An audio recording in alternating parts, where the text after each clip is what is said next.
Oke teman-teman, assalamualaikum warahmatullahi wabarakatuh. Jadi di sini kita sedang dalam keadaan camping sebenarnya dan kondisi di luar hujan. Ini tengah malam dan kita mau cerita horor di tenda ini teman-teman. Dan ini kebetulan kita di daerah Sembakung teman-teman.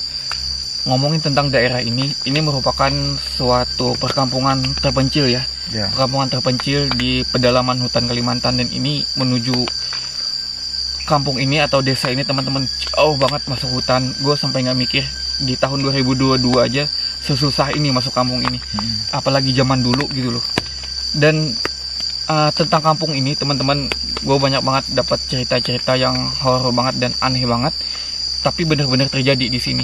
Istilahnya urban legendnya itu bener-bener ada, bahkan emang bener-bener terjadi dan berdasarkan cerita nyata teman-teman. Gue dengar ceritanya di sini, gue kaget banget betapa sakralnya tempat ini teman-teman dulunya, betapa mistisnya di tempat sini teman-teman, dan banyak cerita-cerita yang memang gila horor banget.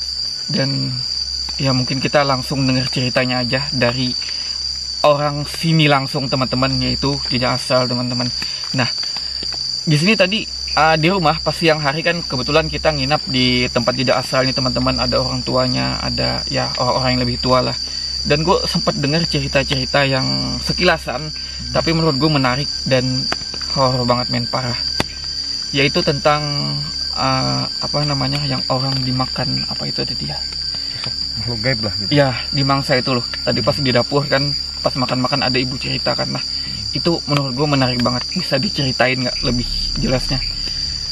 Ya, mungkin bisa diceritain sedikit ya. Ya. Mungkin langsung aja kita ke pembahasannya. Jadi tadi kita tuh kayaknya dari makan pagi sebelum berangkat. Iya, sebelum berangkat kita cerita-cerita sampailah cerita tadi orang yang dimangsa oleh makhluk gaib.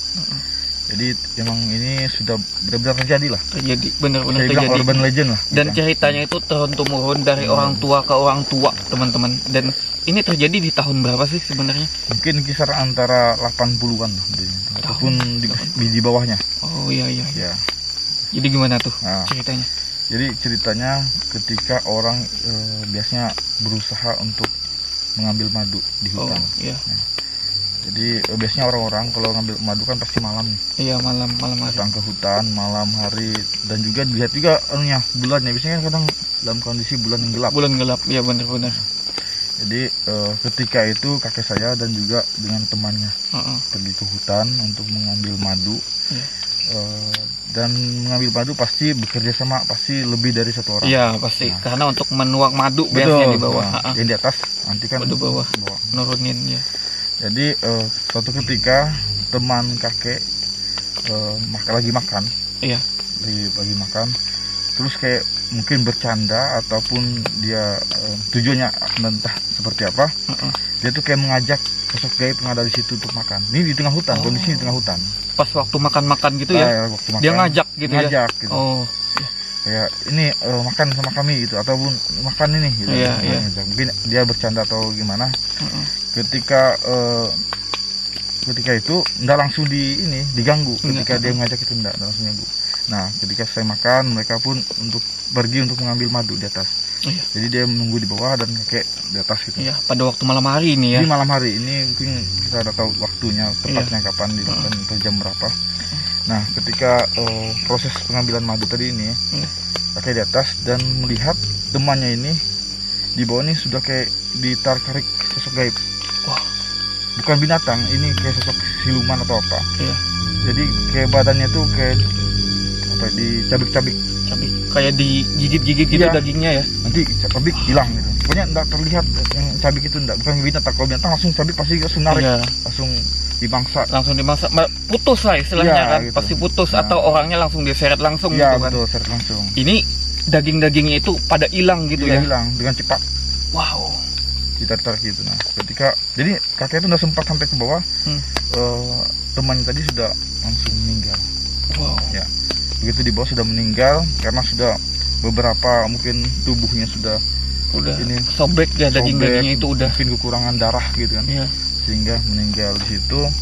Nah, ketika meninggal itu pun tidak bisa langsung dibawa ke kampung. Iya, kan orang dulunya nyari madu ke pegunungan-pegunungan. Betul, jauh kan? sekali dari Iya, perdesaan gitu. Jadi pasti menunggu siang dulu biar tahu kondisi situasinya seperti apa kan. Nah, ketika ini udah meninggal, kondisi ini yang teman kakek tadi dalam kondisi meninggal. Jadi dalam waktu malam itu sampai pagi, ini singkatnya seperti itu. Mereka itu tetap masih memangsa.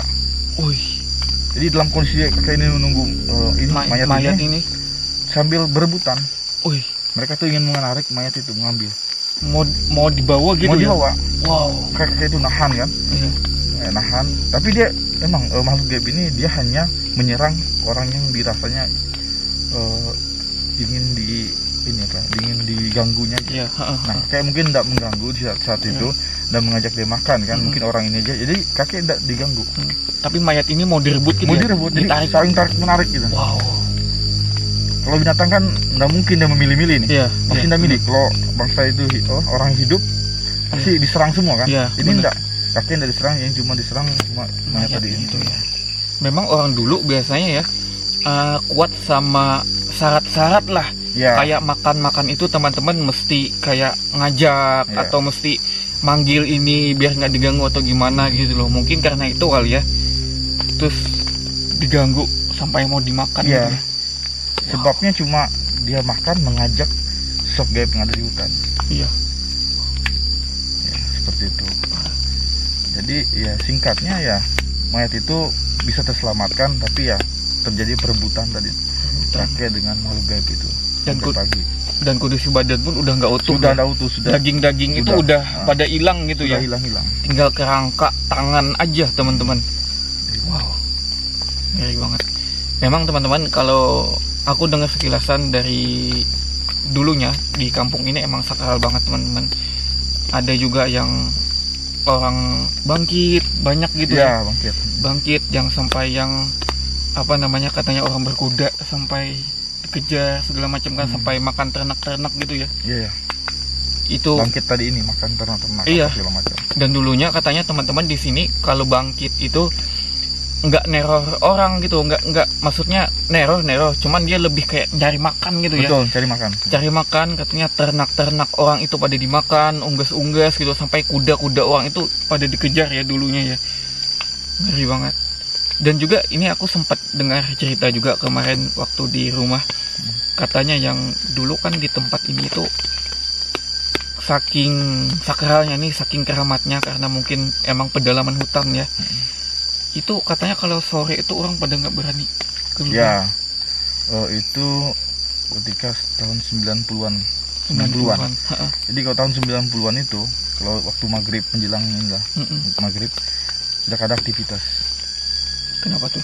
Karena makhluk gaib yang ada di situ berkeliaran gitu, keluar. Jadi sehingga kalau kita berpasangan atau melihat ataupun bertabrakan, orang tersebut pasti sakit. Ya fatalnya pasti meninggal. Dan itu pas menjelang sore itu mereka pada keluaran. Wujudnya gimana? Bermacam-macam wujudnya. Bisa sosok manusia ataupun siluman yang kita ketahui kan. Macam-macam bentuknya. Wow. Suara-suara itu kayak burung-burung hantu, suara-suara macam-macam itu. Kalau kita tegur aja itu kita bisa berdampak. Saking keramatnya dulu ya di sini. Dan mungkin teman-teman karena faktor ini pedalaman hutan banget gitu loh, mungkin masih berdampingan hidup gitu ya sama makhluk-makhluk gaib yang ada di itu horor banget loh teman-teman. Jadi katanya pas sore itu teman-teman orang nggak ada yang berani keluar, karena ketika menjelang sore itu orang udah pada di rumah.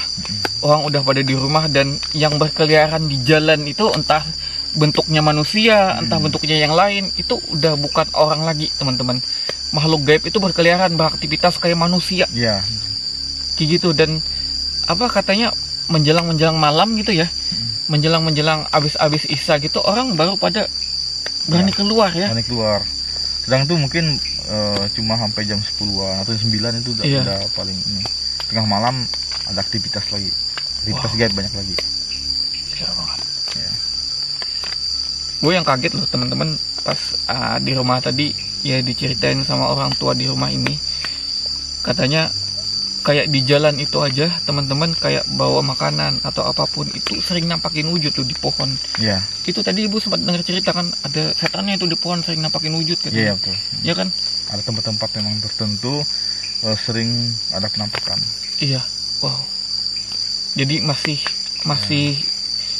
ini masih keramat banget teman-teman karena di sekeliling kampung ini masih hutan lepas banget. Hutan lepas banget. Jarang sekali sebenarnya orang-orang kayak kita ini kan camping di hutan, apalagi tempat-tempat seperti ini. Jarang banget. Jarang. Di sini jarang banget teman-teman. Bahkan orang kayak apalagi sengaja kayak mencari-cari. Kita ini sengaja mencari-cari. Iya benar. Ada fenomena-fenomena gaib kan. Iya. Di sini tidak ada yang seperti itu. Udah sengaja aja pasti mengalami fenomena gaib. Apalagi dengan sengaja. Iya. Benar. Kalau hal-hal supernaturalnya dari orang-orang pedalaman di sini kayak gimana? Supernatural maksudnya mungkin kayak ilmu hitamnya dan sebagainya. Iya. Oh di sini banyak yang seperti itu. Banyak ya. Seperti dibilang kayak kalau dikenal santet. Nah, gitu. Iya. Ya, seperti kalau kita jalan satu tempat kayak ke rumah gitu ya, rumah orang, biasanya di rumah-rumah orang disimpan sesuatu.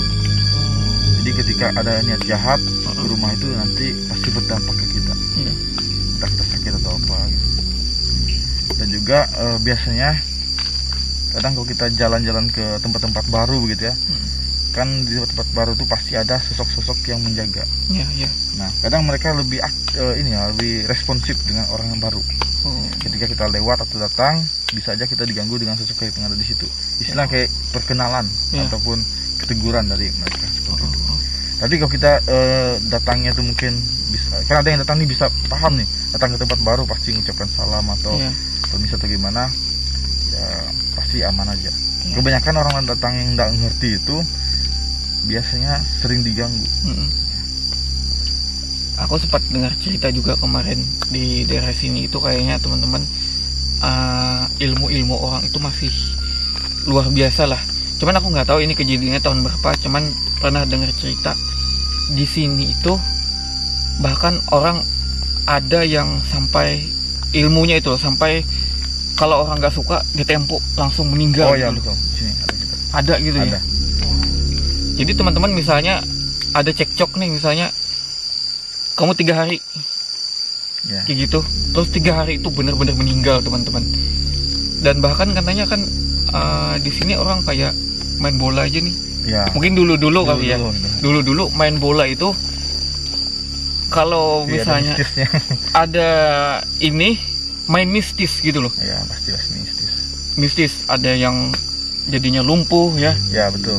Pokoknya ilmu-ilmu orang di sini itu teman-teman masih luar biasa lah teman-teman. Jadi dulunya di kampung ini tempat ramenya gitu ya. Iya. Biasanya orang-orang datang dari pelosok itu kumpul. Biasanya tempat orang kayak ngetes saktian, saling adu. Siapa yang kuat ataupun di kampung atau di tempatnya belajar gitu ya. Jadi dia ngujinya di pas orang banyak gitu. Jadi makanya ada olahraga seperti bola atau apa kan. Pasti disisipi seperti itu.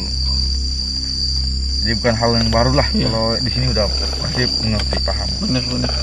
Karena masih pedalaman juga ya. Si pedalaman masih dikelilingi sama hutan. Jadi desanya itu benar-benar berdampingan teman-teman sama hal-hal mistis. Bahkan nih gue sebenarnya dicerita sih. Dan ini nyata terjadi demi apapun. Kan beberapa hari aku nginap kan di tempat. Nah jadi pas aku nginap di sini teman-teman di tempat ini dan aku 2 malam mimpi perempuan yang sama ngajak tidur. Serius, menurut gue itu aneh banget. 2 malam berturut-turut dan yang ditemuin wanita itu aja gitu loh. Sama gitu. Dan bahkan kan pertama kali aku kesini kemarin kan kita duduk di depan itu aku sempat lihat kayak ular tapi gede banget. Serius, demi Allah serius gue lihat. Cuman nggak tahu ya apakah itu cuman penglihatan atau sekilasan apapun. Cuman aku sempat lihat kayak sesuatu yang besar merayap ke atas. Di mana? Di rumah atau di jalan atau? Di rumah. Ini kan tempat ini. Teras. Pabrik itu kan. Dekat rumah situ. Teras pabrik. Di samping dekat bendera yang tinggi. Oh iya. Di situ sempat lihat. Cuman gue karena di tempat orang gue nggak berani ngomong apa-apa gitu. Cuman diem. Bener-bener terjadi. Emang kan ada sungai di belakang itu. Oh. Jadi emang itu sakral. Maksudnya banyak sekali kejadian-kejadian mistis. Biasanya gitu, biasanya dimimpikan. Minta sesuatu. Biasanya kalau minta sesuatu pasti dimimpikan tuh. Antar sesuatu kayak di sini tuh kayak dibuatkan kayak makanan. Bisa sebutannya kelangkang. Iya. Kalau di sana apa namanya? Kayak sajian makanan ditaruh di tempat-tempat tertentu. Gitu. Iya. Nah biasanya kayak gitu. Oh. Tuh bener loh. Kayak 2 malam berturut-turut perempuan datang. Ini mohon maaf ya, sorry. Sebenarnya agak sedikit jorok, tapi mimpinya benar-benar kayak gini. Gue udah ajak musuh tubuh 2 malam berturut-turut. Berarti dia sosok itu suka. Nah itu dia. Saking keramatnya di situ teman-teman. Orang baru 1 malam loh di sana. Udah diganggu kayak gitu. Gila, horor banget men.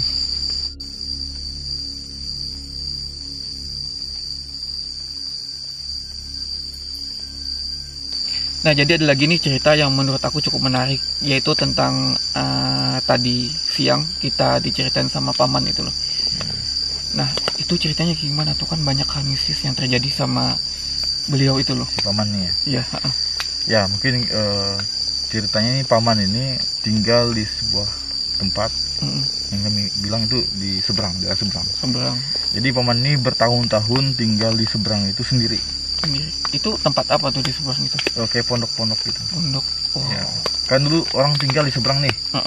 Jadi istilahnya tuh kayak kampung ditinggal juga semua orang berpindah ke seberang lagi. Oh. Jadi itu sudah tidak ada yang penghuninya. Nah, paman itu masih tinggal di sana. Bertahun-tahun.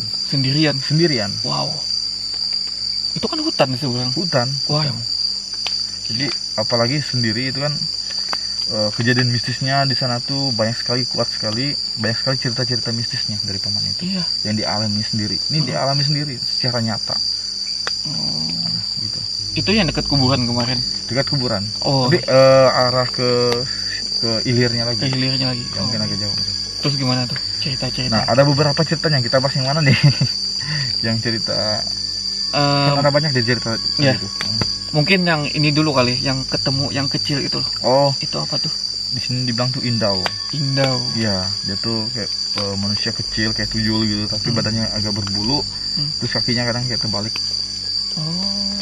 Nah, jadi ceritanya paman itu ketika ketemu itu ketika katanya lagi bulan terang, bulan purnama. Iya. Nah, ketika itu dia lagi duduk, lagi inilah. Biasanya kan dia kalau malam itu kayak baca-baca Al-Quran atau apa kan. Ya. Ketika dia duduk itu ada sosok yang kayak menangis gitu di bawahnya. Oh. Jadi lantai itu bisa terlihat di bawah gitu. Lantai kayak jarang-jarang betul, jarang-jarang. Jadi dia heran, ada kayak nangis-nangis, dia berhenti lah bacaan. Diperhatikan, diintip gitu. Kayak sosok anak kecil. Kayak baru berbulu, tapi tua gitu nah. Iya. Ya, berbulu baru sekecil apa? Segini? Mungkin sekitar mungkin 40 cm kali ya.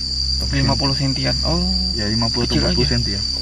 Jadi dia perhatikan, nah dia yang nangis tidak sadar, dia nangis. Ketika dia sadar melihat paman tadi melihat dia kaget.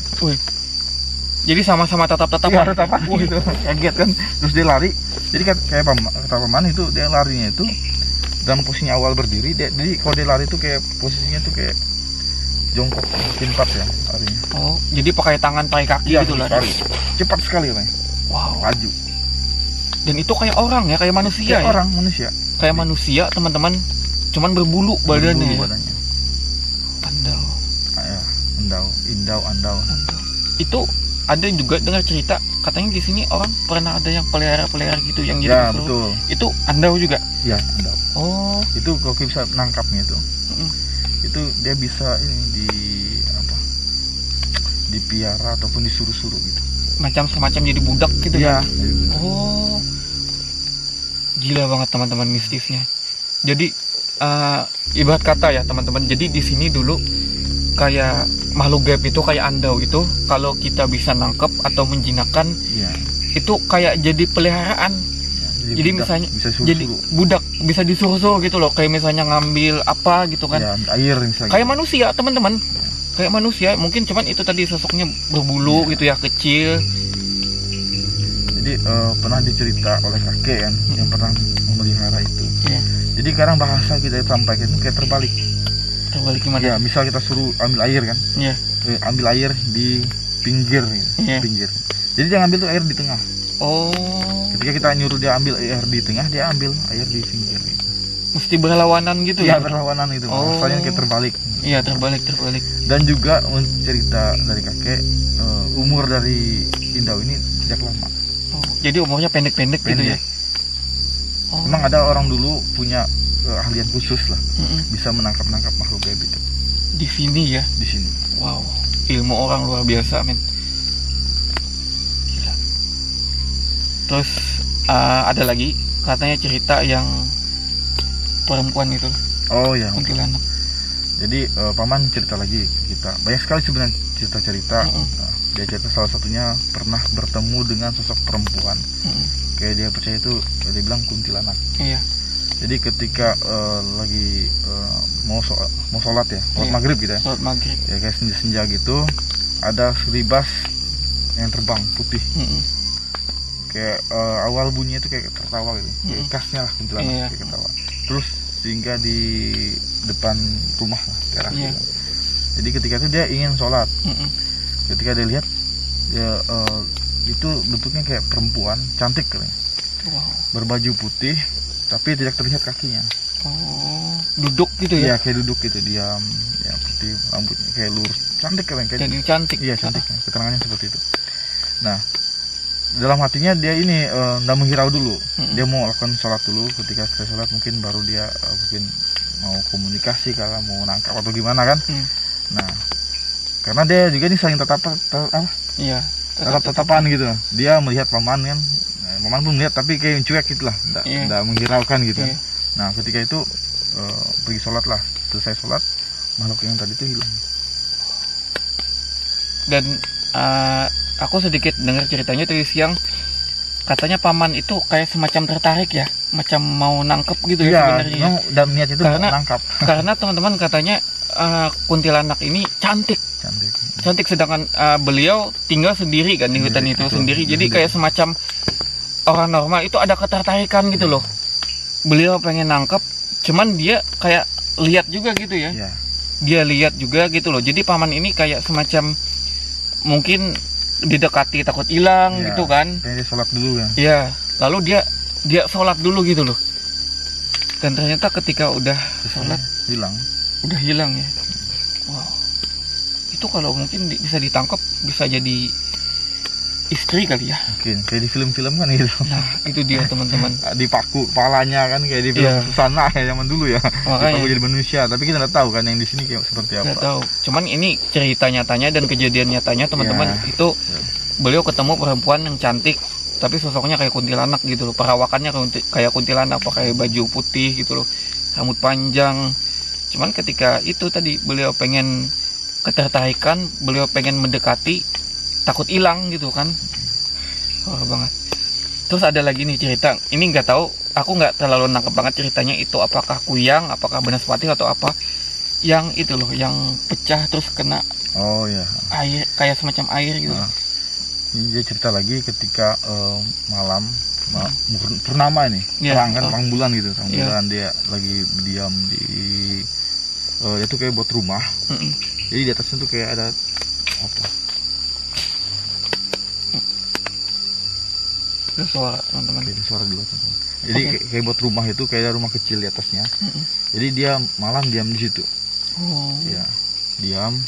Jadi setelah itu kayak ada dari kejauhan itu kayak banaspati kita bilang.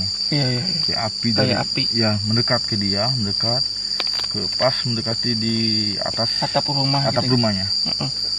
Terus dia kayak bacakan ayat lah. Ayat. Lama-lama api itu pecah. Pecah gimana tuh? Kayak hancur gitu, hancur iya. Sampai terkena kayak percikan air.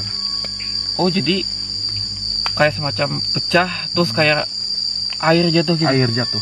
Wow. Sampai terkena, katanya dia sampai kena ke kulit, itu reaksinya gatal. Gatal, wow. Dari cahaya tadi itu, dari api tadi pecah jadi air. Oh, nggak tahu ya apakah darah makhluk gaib atau gimana gitu. Nah, kita nggak tahu itu. Oh. Keterangannya seperti itu. Jadi teman-teman pas dibacain doa itu kayak hancur gitu loh. Hancur, pecah, terus ibarat kayak darah itu langsung jatuh ya, terus jatuh. Mungkin ada masuk ke sela-sela bagian rumah, ya, kena kulit. Reaksinya tuh seperti gatal. Wow. Ini cerita sebenarnya unik banget teman-teman, tapi benar-benar terjadi di daerah sini. Gila banget. Wah. Banyak sekali sebenarnya cerita-ceritanya, karena dia tinggal sendiri di situ. Bukan waktu yang singkat, sudah berpuluhan tahun. Wow. Tinggal. Kira-kira tujuannya beliau tinggal di situ kenapa? Mungkin lebih senang menyendiri gitu ya. Oh. Ya, mungkin dia lebih menikmati lah. Ya. Dan berhadapan dengan orang banyak gitu. Iya. Dan yang aku tahu nih teman-teman, katanya orang-orang di sini itu kuat cari ilmu gitulah. Ya, berkaji-kaji. Buat ngaji-ngaji. Amal gitu ya. Kadang sendiri di hutan, kadang juga berdiam di tempat-tempat yang sakral, bertapa istilahnya gitu ya. Bertapa untuk mencari kesaktian. Makanya ilmu-ilmu orang di sini wah luar biasa lah teman-teman. Orang-orang zaman dulu di sini. Oke teman-teman, jadi itulah tadi sedikit cerita yang terjadi di daerah sini, dan ini merupakan urban legend ya, dan merupakan cerita nyata yang ada di sini. Ceritanya pun yang kita dengar nih sebagian itu keterangan dari orang yang mengalami. Ya, orang yang mengalami, dan cerita yang memang turun-temurun dari orang tua kita di sini teman-teman. Oke, jadi mungkin segini aja dulu ceritanya teman-teman. Jika kalian ada masukan, saran, dan apapun, kalian bisa tambahkan nantinya di kolom komentar. Dan apabila ada kata-kata kami yang salah, mohon untuk dimaafkan, dan mungkin segini aja dulu ceritanya.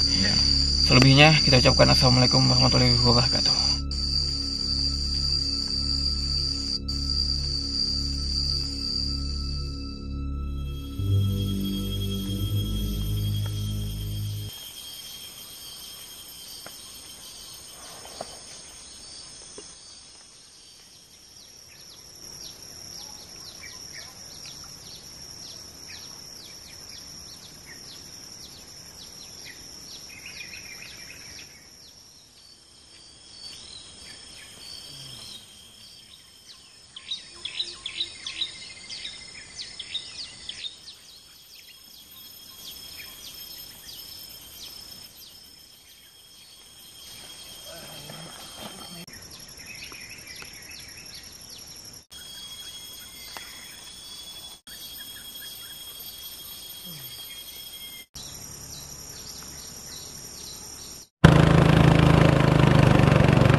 Baik teman-teman, sekarang kita lagi dalam perjalanan pulang menuju kampung.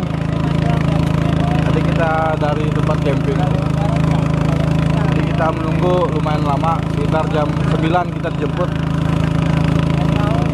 Jadi mungkin kita lagi melawan arus, kita membutuhkan waktu mungkin sekitar 1,5 jam untuk tembus ke kampung.